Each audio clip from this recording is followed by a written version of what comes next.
we have Chapter 8, What Happened After Dinner.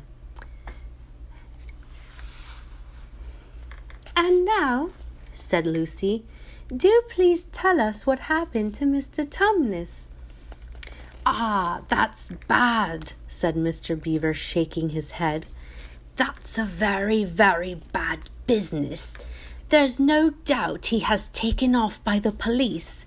I got that from a bird who saw it done." "But where's he been taken to?" asked Lucy. "Well, they were heading northward when they were last seen, and we all know what that means." "No, we don't," said Susan. Mr. Beaver shook his head in a very gloomy fashion. "I'm afraid it means they were taking him to her house," he said. "But what'll they do to him, Mr. Beaver?" gasped Lucy.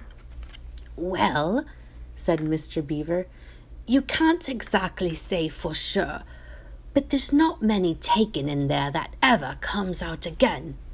Statues, all full of statues, they say it is, in the courtyard and up the stairs and in the hall. People she's turned." He paused and shuddered. "Turned into stone." "But, Mr. Beaver," said Lucy, "can't we? We must do something to save him. It's too dreadful, and it's all on my account." "I don't doubt you'd save him if you could, dearie," said Mrs. Beaver, "but you have no chance of getting into that house against her will and ever coming out alive." "Couldn't we have some stratagem?" said Peter. Couldn't we dress up as something, or pretend to be peddlers or anything, or watch till she was gone out? Or, hang it all, there must be some way this fawn saved my sister at his own risk, Mr. Beaver. We can't just leave him to have that done to him." "It's no good, son of Adam," said Mr. Beaver. "No good you're trying, of all people, but now that Aslan is on the move." "Oh, yes, tell us about Aslan," said several voices at once, for once again that strange feeling like the first signs of spring, like good news, had come over them. "Who is Aslan?" asked Susan. "Aslan?" said Mr. Beaver. "Why, don't you know? He's the king. He's the lord of the whole wood. But not often here, you understand. Never in my time or my father's time, but the word has reached us that he's come back. He's in Narnia at this moment. He'll settle the White Queen all right. It is he, not you, that will save Mr. Tumnus." "She won't turn him into stone too?" said Edmund. "Lord love you, son of Adam, what a simple thing to say," answered Mr. Beaver with a great laugh. "Turn him into stone? If she can stand on her 2 feet and look him in the face, it'll be the most she can do, and more than I expect of her. No, he'll put all rights, as it says in an old rhyme, in these parts. Wrong will be right when Aslan comes in sight. At the sound of his roar, sorrows will be no more. When he bares his teeth, winter meets its death, and when he shakes his mane, we shall have spring again." "You'll understand when you see him." "But shall we see him?" asked Susan. "Why, daughter of Eve, that's what I brought you here for. I'm to lead you where you shall meet him," said Mr. Beaver. Is he a man?" asked Lucy. "Aslan a man?" said Mr. Beaver sternly. "Certainly not. I tell you he is the king of the wood, and the son of the great emperor beyond the sea. Don't you know who is the king of beasts? Aslan is a lion, the great lion." "Oh," said Susan, "I thought he was a man. Is he quite safe? I shall feel rather nervous about meeting a lion." "That you will, dearie, and no mistake," said Mrs. Beaver. "If there's anyone who can appear before Aslan without their knees knocking, they're either braver than most, or else just silly." "Then he isn't safe," said Lucy. "Safe?" said Mr. Beaver. "Don't you hear what Mrs. Beaver tells you? Who said anything about safe? Course he isn't safe, but he's good. He's the king, I tell you." "I'm longing to meet him," said Peter, "even if I do feel frightened when it comes to the point." "That's right, son of Adam," said Mr. Beaver, bringing his paw down on the table with a crash that made all the cups and saucers rattle. "And so you shall. Word has been sent that you are to meet him tomorrow, if you can, at the stone table." "Where's that?" said Lucy. "I'll show you," said Mr. Beaver. "It's down the river, a good step from here. I'll take you to it." "But meanwhile, what about poor Mr. Tumnus?" said Lucy. "The quickest way you can help him is by going to meet Aslan," said Mr. Beaver. "Once he's done with us, then we can begin doing things. Not that we need you too, for that's another ode rhymes. When Adam's flesh and Adam's bone sits at Cair Paravel enthroned, the evil time will be over and done." So, things must be drawing near their end now. He's come, and you've come. We've heard of Aslan coming into these parts before, long ago. Nobody can say when, but there's never been any of your race here before. "That's what I don't understand, Mr. Beaver," said Peter. "I mean, isn't the witch herself human?" "She's like us to believe it," said Mr. Beaver, "and it's on that she bases her claim to be queen. But she is no daughter of Eve. She comes of your father Adam's—" Here Mr. Beaver bowed.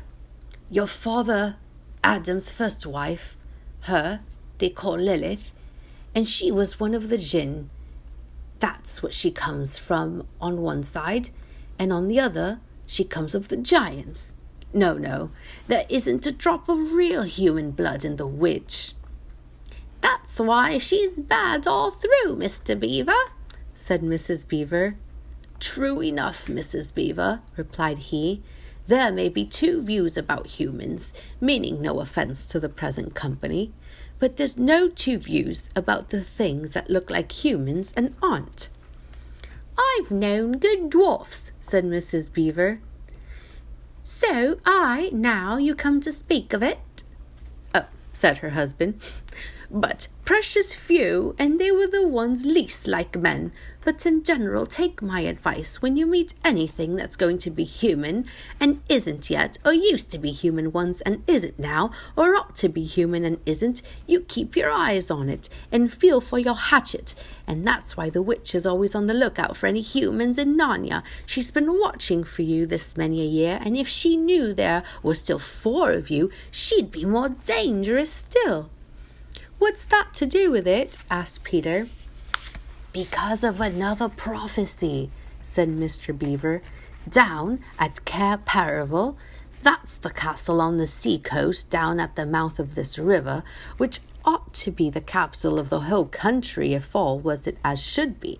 Down at Cair Paravel there are 4 thrones, and it's a saying in Narnia, time out of mind, that when 2 sons of Adam and 2 daughters of Eve sit in those 4 thrones, then it will be the end, not only of the White Witch's reign, but of her life.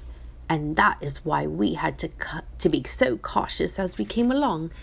For if she knew about you 4, your lives wouldn't be worth a shake of my whiskers." All of the children had been attending so hard to what Mr. Beaver was telling them that they had noticed nothing else for a long time. Then, during the moment of silence that followed his last remark, Lucy suddenly said, "I say, where's Edmund?"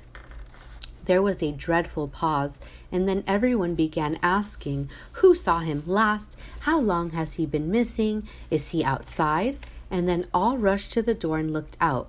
The snow was falling thickly and steadily.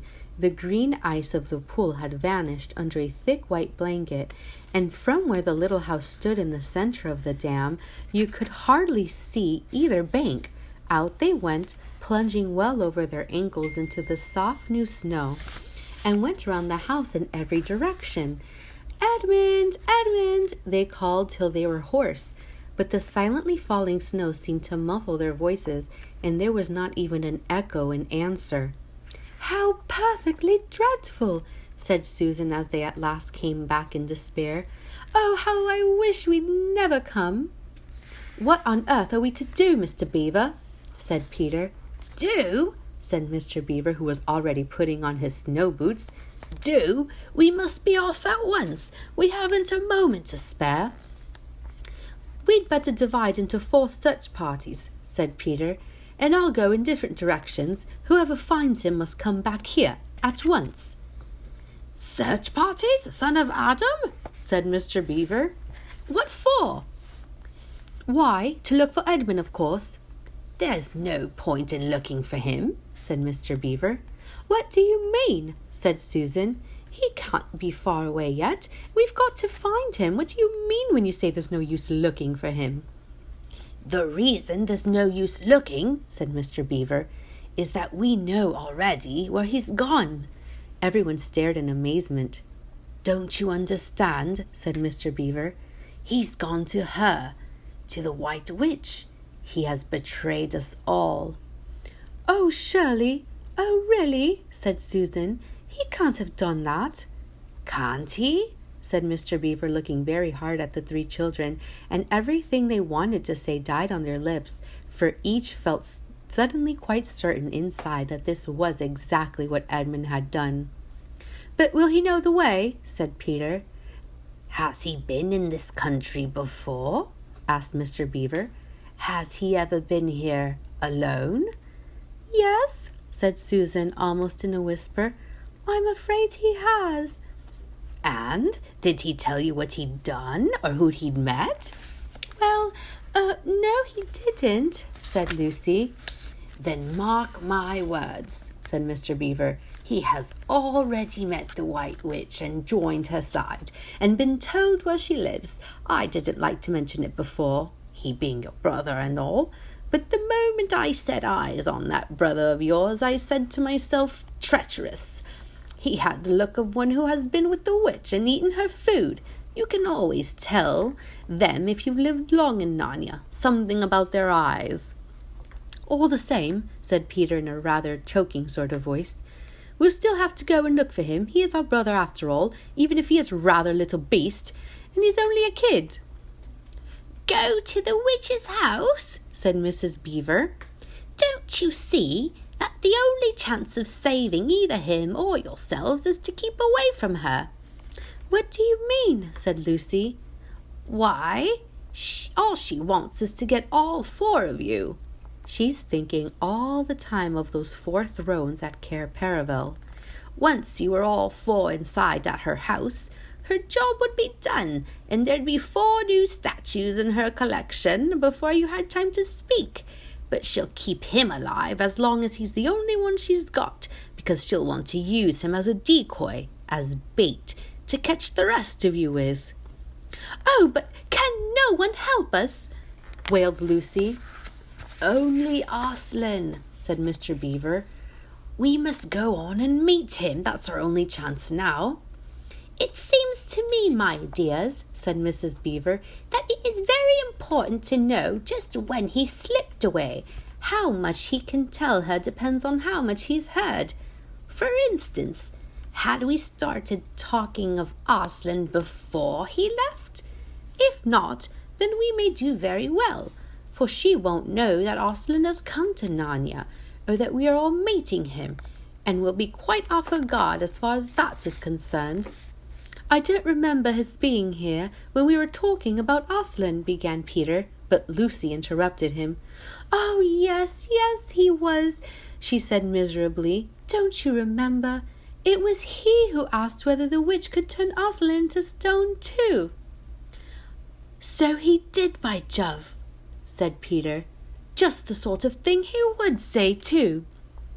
Worse and worse, said Mr. Beaver. And the next thing is this. Was he still here when I told you that the place for meeting Aslan was the stone table? And of course no one knew the answer to this question, because if he was, continued Mr. Beaver, then she'll simply sledge down in that direction and get between us and the stone table and catch us on our way down. In fact, we shall be cut off from Aslan. But that isn't what she'll do first, said Mrs. Beaver. Not if I know her. The moment that Edmund tells her that we're all here, she's set out to catch us this very night, and if he's been gone about a half an hour, she'll be here in about another 20 minutes. You're right, Mrs. Beaver, said her husband. We must all get away from here. There's not a moment to lose. End of chapter 8.